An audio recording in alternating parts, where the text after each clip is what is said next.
आज आइए हम आराधना और पापों की क्षमा इस शीर्षक के साथ परमेश्वर का वचन साझा करें। आइए हम यह समझें कि हमारे विश्वास के जीवन में आराधना कितना महत्वपूर्ण है। जब स्वर्ग जाने की बात आती है तो आइए हम यह जानें कि यदि आराधना न हो तो हमारे साथ क्या होगा। हम स्वतंत्र रूप से आराधना करते थे, लेकिन अब जब सरकारी कानूनों को लागू कर दिया गया है तो हम ऐसी आपातकालीन स्थिति में हैं जहां आराधना बाधित है। हम वो आराधना जो हमने हमेशा शांति में की है और उस आराधना के बीच अंतर महसूस करते जो हम आपातकालीन समय में कर रहे हैं। आज आइए हम बाइबल के जरिए यह सीखने का समय ले कि परमेश्वर आराधना से हमें पापों की क्षमा देते हैं। बाइबल के अनुसार आदम और हव्वा के पाप करने के बाद ही परमेश्वर और मनुष्यों के बीच आराधना का निर्माण किया गया। आराधना की मूल विशेषता पश्चाताप और पापों की क्षमा है। जिन्होंने पश्चाताप नहीं किया है वे आराधना नहीं कर सकते, और जो आराधना नहीं करते उनके लिए अपने पापों की क्षमा पाने का मार्ग नहीं। कैन का बलिदान और हाबिल का बलिदान बाइबल में इस तरह दिखाई देते हैं, है ना? बलिदान और आराधना एक ही है। हाबिल की आराधना और कैन की आराधना, उन्होंने क्यों आराधना की थी? क्योंकि हम पापों की क्षमा पाकर ही जीवन के वृक्ष के पास जा सकते हैं। इसलिए परमेश्वर ने आराधना के जरिए हाबिल और कैन को पापों की क्षमा पाने का मार्ग सिखाया। और कैन और हाबिल के बाद अनेक लोगों ने परमेश्वर की आराधना करते वक्त पशुओं के लहू से परमेश्वर को बलिदान की भेंट चढ़ाई। इस तरह मूसा के समय तक हजारों वर्ष बीत गए। मूसा के समय में आराधना की विधि स्थापित की जाने लगी। तब तक बहुत प्रकार की विधियां छोड़ दी गई थी, लेकिन मूसा के समय में परमेश्वर ने यह कहते हुए सीनै पर्वत पर आराधना की विधि स्थापित की थी कि अब से इन विधियों के अनुसार मेरी आराधना करना। यह पुरानी वाचा की व्यवस्था है। सरल भाषा में कहें तो परमेश्वर ने लोगों को जानने दिया कि पुरानी वाचा में आराधना किस तरह करनी चाहिए। पुरानी वाचा नई वाचा को प्रतिबिंबित करने के लिए प्रतिरूप और प्रतिबिंब बन गई। पुराने नियम के समयों में सभी आराधना को लहू बहाकर संचालित किया जाता था, लेकिन नए नियम के समयों में यीशु मसीह फसह के मेमने और प्रायश्चित की बलि बने। नई वाचा की आराधना की व्यवस्था शुरू होने लगी। पुराने नियम में आराधना थी और नए नियम में भी आराधना है। आराधना के बिना पापों की क्षमा नहीं दी जा सकती। आराधना के बिना परमेश्वर और मानव जाति के बीच के फासले को खत्म नहीं किया जा सकता। हमारे विश्वास के जीवन में आराधना इतना मूल्यवान है। कुछ लोग आराधना को हल्के से लेकर आसानी से ऐसा सोचते हैं, मुझे केवल सही समय पर आराधना करने की जरूरत है, मुझे इसके लिए उतना प्रयास करने की जरूरत नहीं। लेकिन नई वाचा की अपनी विधियां और व्यवस्थाएं हैं, और पुरानी वाचा की भी अपनी विधियां और व्यवस्थाएं हैं, है ना? पुरानी वाचा की आराधना करने का तरीका पुराने नियम में लिखा है और नई वाचा की आराधना करने का तरीका नए नियम में लिखा है। यदि हम इस बात पर विचार करें तो आराधना के बिना हमारे विश्वास के जीवन का अस्तित्व कभी नहीं हो सकता। हमें आराधना की जरूरत है। अदन वाटिका यह दिखाने के लिए प्रतिरूप के रूप में लिया गया था कि स्वर्ग में मानव जाति ने परमेश्वर के विरुद्ध कैसे पाप किया, और अदन में हुई घटना से परमेश्वर ने हमें यह दिखाया कि हम कैसे पाप करके इस पृथ्वी पर फेंक दिए गए थे। इसलिए हमारे लिए खोए हुए स्वर्ग को फिर से पाने देने के लिए परमेश्वर आराधना के जरिए यह जानना चाहते कि हमारे मनों में क्या है। परमेश्वर ने कहा, मैंने इस्राएलियों की जंगल में जहां वे 40 वर्ष तक चले इसलिए परीक्षा ली, क्योंकि मैं यह जानना चाहता था कि उनके मन में क्या है और उनका विश्वास कैसा है ना।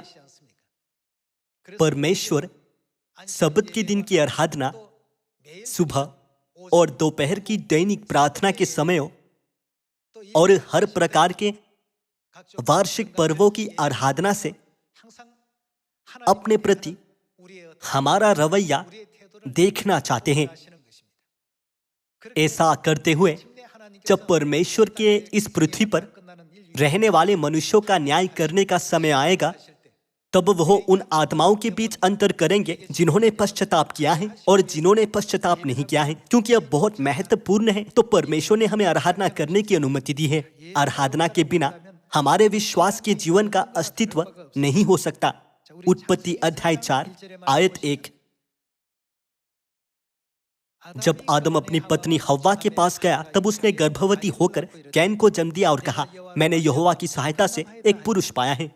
फिर उसने उसके भाई हाबिल को भी जन्म दिया। हाबिल भेड़ बकरियों का चरवाहा बन गया, परंतु कैन भूमि पर खेती करने वाला किसान बना।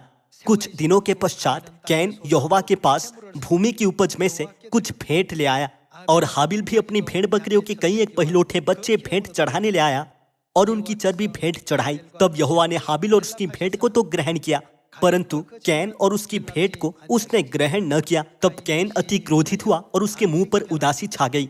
कैन की भेंट और हाबिल की भेंट, यह बाइबल में मानव जाति की पहली आराधना का दृश्य है। कैन और हाबिल ने इन दो प्रकार की आराधना क्यों दी? भेंट अर्थात आराधना में प्रायश्चित का अर्थ है। अतीत में किए हुए पापों से हम कैसे क्षमा पा सकते हैं और पापों की क्षमा कैसे मिलती है? अतीत में किए गए हमारे सारे पापों के पश्चाताप का अर्थ आराधना के उद्देश्य के अंदर पाया जाता है। इसलिए आराधना न करने का अर्थ है पश्चाताप न करना, और इस प्रकार कोई पापों की क्षमा प्राप्त नहीं कर सकता। इसलिए हमारे विश्वास के जीवन में आराधना बहुत आवश्यक और अनिवार्य भाग है, जिसे कभी नहीं छोड़ना चाहिए। जब परमेश्वर की आराधना करने की बात आती है, तो हमें परमेश्वर के नियमों के अनुसार सही ढंग से आराधना करनी चाहिए। इसलिए शब्द शनिवार है या रविवार, और हमारा शब्द परमेश्वर की विधि के अनुसार मनाया गया है या नहीं, ये चीजें जानने की बात पर हम संवेदनशील हैं, है ना? फसह के साथ भी ऐसा ही है। यदि हम आराधना की तुलना कैन की भेंट और हाबिल की भेंट के साथ करते हैं, तो अनुचित आराधना की तुलना कैन की भेंट से की जाती है और उचित आराधना की तुलना हाबिल की भेंट से की जाती है ना? इसलिए जब हम उत्पत्ति अध्याय 4 पर एक नजर डालते हैं, तब हम समझ सकते हैं कि परमेश्वर ने कैन और हाबिल की भेंटों से यह दिखाया कि अदन वाटिका को, जहां आदम और हव्वा मूल रूप से थे, कैसे पुनर्स्थापित करें। पुराने नियम की सभी व्यवस्थाओं को हजारों वर्षों तक संहिताबद्ध नहीं किया गया था, लेकिन वे मूसा के समय में संहिताबद्ध किए गए, और परमेश्वर ने हमें दिखाया कि आराधना में कैसी विशेषताएं हैं। आइए हम लेवी व्यवस्था अध्याय 4 पर जाएं। अध्याय 4 आयत 1 में लिखा है, फिर यहोवा ने मूसा से कहा, इस्राएलियों से योग्य है कि यदि कोई मनुष्य उन कामों में से जिनको यहोवा ने मना किया है, किसी काम को भूल से करके पापी हो जाए, और यदि अभिषिक्त याजक ऐसा पाप करे जिससे प्रजा दोषी ठहरे, तो अपने पाप के कारण वो एक निर्दोष बछड़ा यहोवा को किस प्रकार का बलि करके चढ़ाए? पाप बलि करके चढ़ाए। हमारे किए हुए सारे पापों के प्रायश्चित के लिए किया जाने वाला कार्य आराधना है। पुराने नियम में इसे बलिदान कहा जाता था और नए नियम में इसे आराधना कही जाती है। इनका एक ही अर्थ है। यदि आराधना न हो तो हमारे लिए पापों की क्षमा पाने का कोई द्वार नहीं होगा। यही कारण है कि परमेश्वर ने हाबिल के बलिदान को आने वाले समय तक चलने दिया और मूसा के समय में बलिदान के मूलभूत तत्वों को एक एक कर नियमों के रूप में व्यवस्थित करना शुरू किया। ये वही है जो पुरानी वाचा का नियम है। पुराने नियम के सारे बलिदान में पापियों का पश्चाताप और परमेश्वर का प्रायश्चित भी निहित है। बलिदान या आराधना पापियों के लिए परमेश्वर के प्रति अपना पश्चाताप व्यक्त करने और परमेश्वर के लिए उन पापियों का पश्चाताप जानकर उनके पापों की क्षमा करने की विधि है। आइए हम आयत 13 पर जाएं। यदि इस्राएल की सारी मंडली अज्ञानता के कारण पाप करे और वो बात मंडली की आंखों से छिपी हो और वे यहोवा की किसी आज्ञा के विरुद्ध कुछ करके दोषी ठहरे हो, तो जब उनका किया हुआ पाप प्रकट हो जाए तब मंडली एक बछड़े को पाप बलि करके चढ़ाए।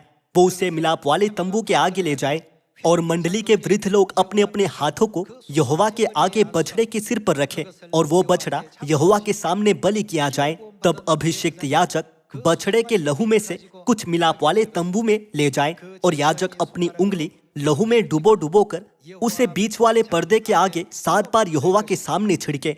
इस तरह वे परमेश्वर के लिए भेंट लाकर उनका बलिदान के रूप में उपयोग करते थे। वे बैल और कभी मेमने, कभी बकरे और कभी कबूतरों का उपयोग करते थे। पाप इन सारी व्यवस्थाओं के बहुत केंद्र में है। जब लोगों को अपने पापों का एहसास हुआ तो उन्होंने परमेश्वर को यो कहते हुए बलिदान चढ़ाया। जब हम अपने जीवन में पीछे मुड़कर देखते हैं तो हमें एहसास हुआ कि हमारा जीवन पापों से कलंकित हुआ है। हमें क्षमा कर दीजिए। नई वाचा के युग में यह सब आराधना में बदल गया। बलिदान में पापियों का पश्चाताप और परमेश्वर का प्रायश्चित भी शामिल है। यदि परमेश्वर की प्रतिज्ञा या आराधना कही जाने वाली वाचा न होती तो हमारे स्वर्ग में किए हुए पापों का समाधान, जिनके कारण हमें इस पृथ्वी पर निकाल दिया गया था, किसी और चीज से नहीं हो सकता। अनेक लोग कहते हैं हमें केवल क्रूस पर बहाए हुए यीशु के बहुमूल्य लहू पर विश्वास करने की जरूरत है। हमें बस इतना ही करने की जरूरत है। उन्हें लगता है कि आराधना या परमेश्वर को चढ़ाने के लिए कोई बलिदान न होने पर भी सब कुछ किया जा सकता है। बाइबल कर्म रहित विश्वास को क्या कहती है? एक मरा हुआ विश्वास। परमेश्वर ने कहा कि यदि हम अपने पापों का एहसास करें और उसका पश्चाताप करें तब हमें इसे कार्य से व्यक्त करना चाहिए। यीशु ने नई वाचा को नियुक्त करते समय कहा, यह किया करो, है ना? उन्होंने इस पर केवल विचार करो नहीं कहा। इन सभी के लिए कार्यों की आवश्यकता होती है।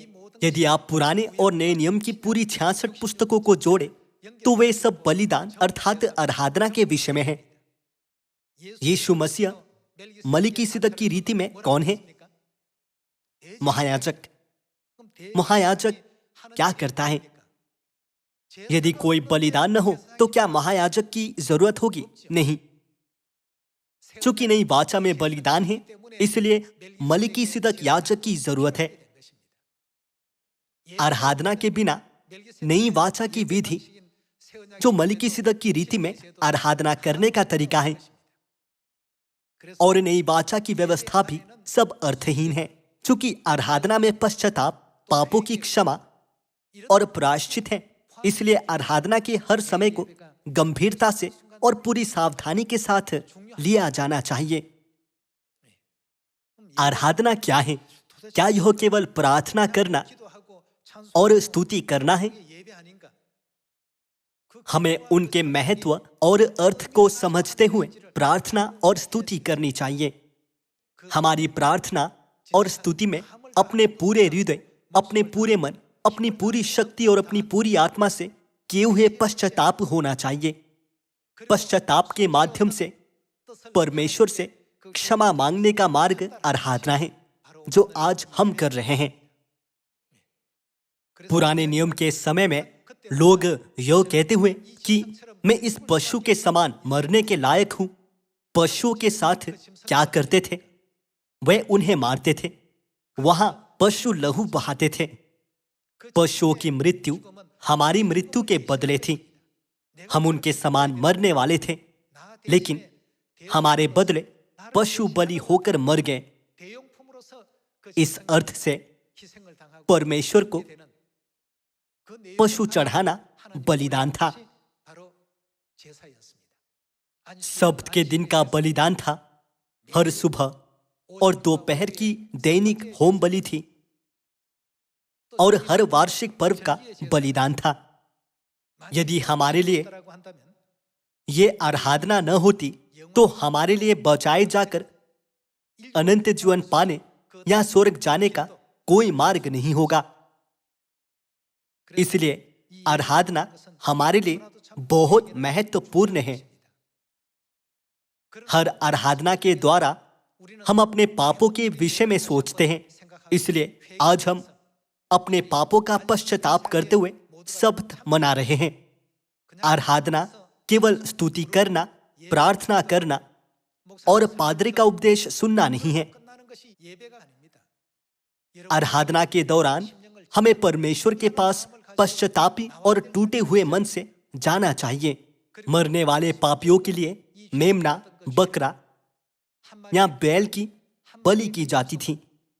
हमें जानना चाहिए कि हम ठीक उस तरह मरने के लायक हैं जिस तरह से पशुओं की बलि की जाती थी। हमारे बदले परमेश्वर को चढ़ाई जाने वाली भेंटों की बलि की गई थी। इसलिए सब्त की आराधना से हमें मसीह के बलिदान का स्मरण करना चाहिए, जिन्होंने पृथ्वी पर आकर हमारे बदले क्रूस पर अपना बलिदान किया। अनुग्रह के सिंहासन के पास आत्मविश्वास के साथ जाने के लिए हमें हर दिन स्वयं को लेकर विचार करना चाहिए। इसलिए हम आराधना में भाग लेते हैं, है ना? पुराने नियम के सभी बलिदान में पापियों का पश्चाताप और परमेश्वर का प्रायश्चित है। आइए हम लेवी व्यवस्था अध्याय 16 से इस बात की पुष्टि करें। अध्याय 16 आयत 6।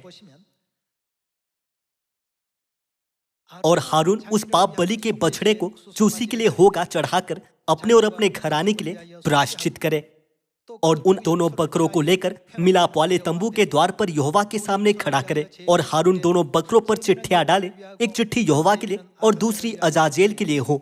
और जिस बकरे पर यहोवा के नाम की चिट्ठी निकले उसको हारून पाप बलि के लिए चढ़ाए, परंतु जिस बकरे पर अजाजेल के लिए चिट्ठी निकले वो यहोवा के सामने जीवित खड़ा किया जाए कि उससे प्रायश्चित किया जाए, और वो अजाजेल के लिए जंगल में छोड़ा जाए।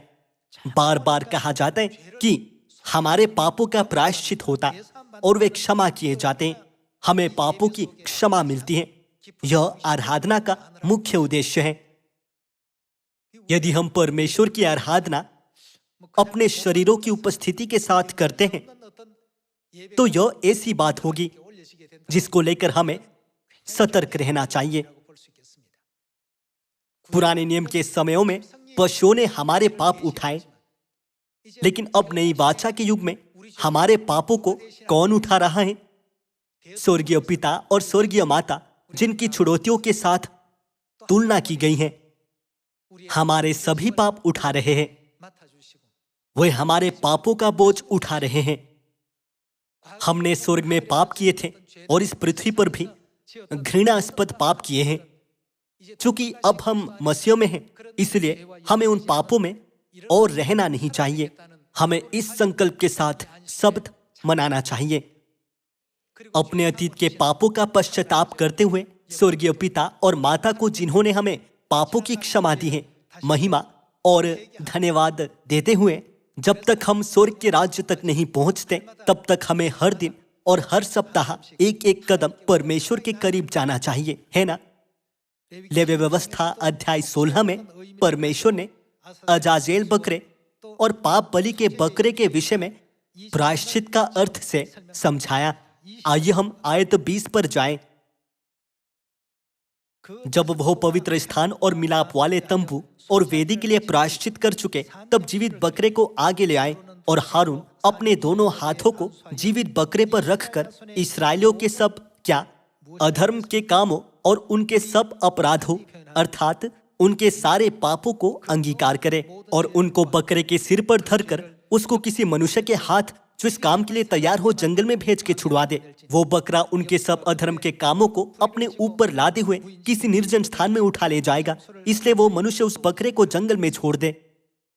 ये सब दिखाते हैं कि पुराने नियम में आराधना का मुख्य शब्द प्रायश्चित है। स्वर्ग में हमारे पाप इतने गंभीर थे कि मूसा के समय से यीशु के पृथ्वी पर आने के समय तक 1500 वर्ष के लंबे समय तक अनगिनत मेमनों और बकरों की निरंतर बलि की गई थी। जब कभी किसी पशु की बलि की जाती है तो वो केवल पशु नहीं जो वध होते हैं, वो वास्तव में हम हैं जो वध किए जा रहे हैं। वे पशु हमारे पापों के बदले थे। यही पुराने और नए नियमों में आराधना का सार है।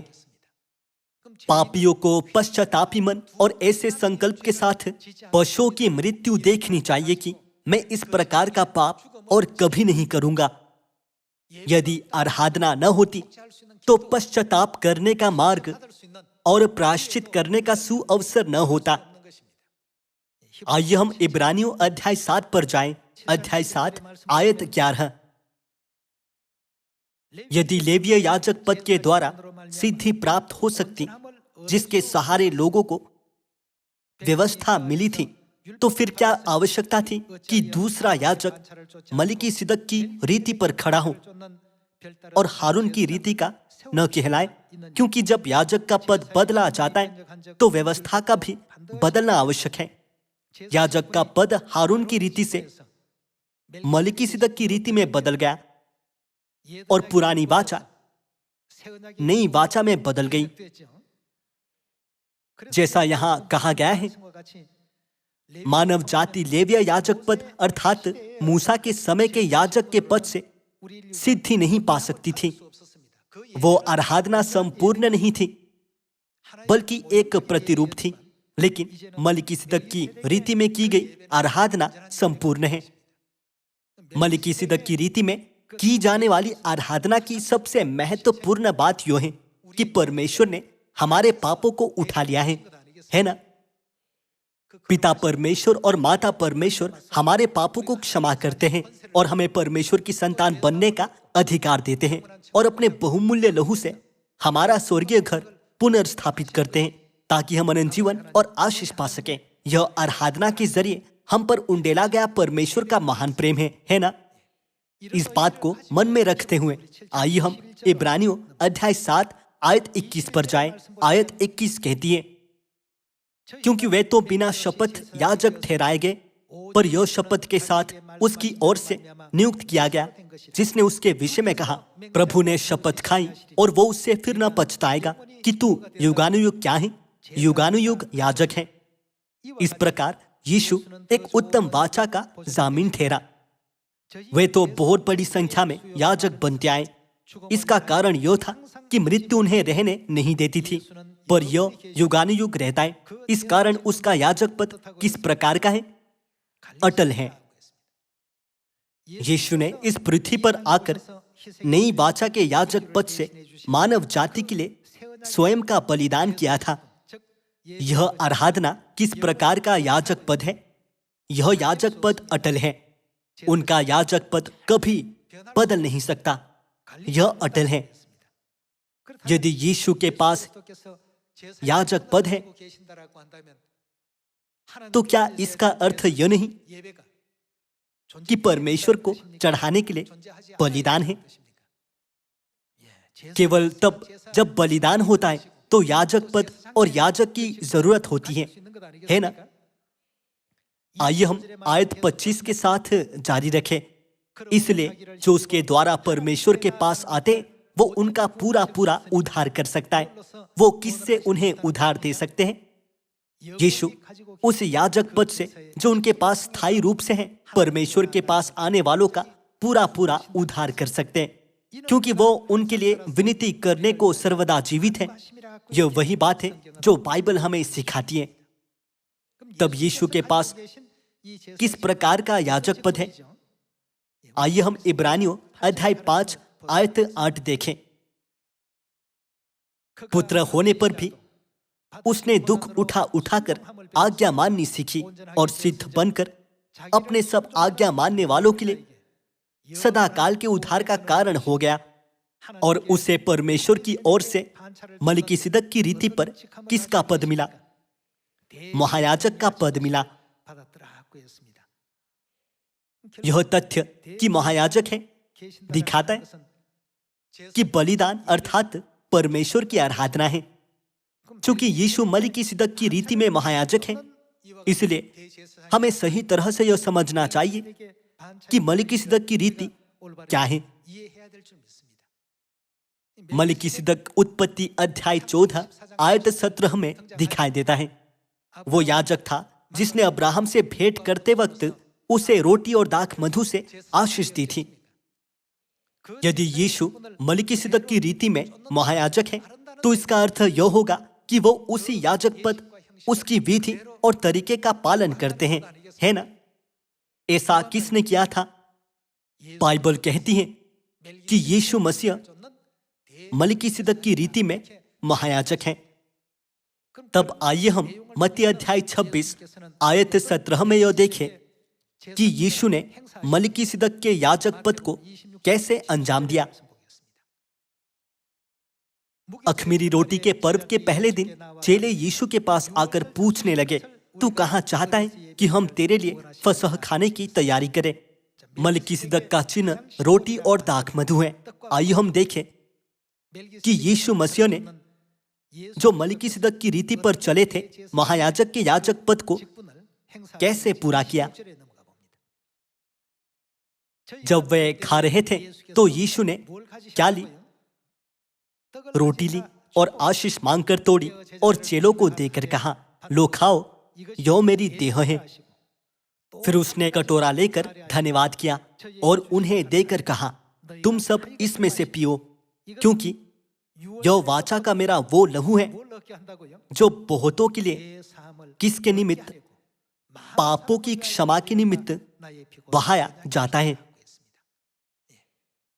जिस तरह मलिकिसिदक ने रोटी और दाख मधु से अब्राहम को आशीष दी थी, ठीक उसी तरह नई वाचा के समयों में मलिकिसिदक के याजक पद वाले मसीह ने महायाजक के रूप में क्या किया? उन्होंने रोटी और दाख मधु से क्या स्थापित किया? उन्होंने नई वाचा स्थापित की।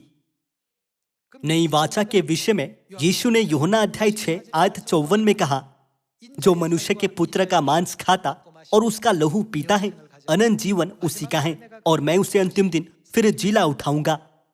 चूंकि हम में मनुष्य के पुत्र का मांस और लहू है, इसलिए परमेश्वर ने हमें अपनी संतान के रूप में स्वीकार किया और हम पर मुहर लगाई, है ना?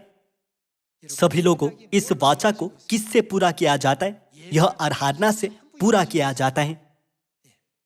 फसह जिस पर नई वाचा की घोषणा की गई थी, एक आराधना है। और जैसा यीशु ने मरकुस अध्याय 2 में कहा था, मनुष्य का पुत्र सब्त के दिन का भी स्वामी है। सब्त का दिन भी आराधना है और दैनिक होम बलि भी आराधना है।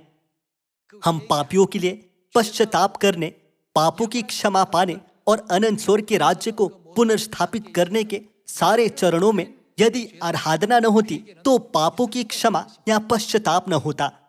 हम सब स्वर्ग के राज्य में जाना चाहते हैं।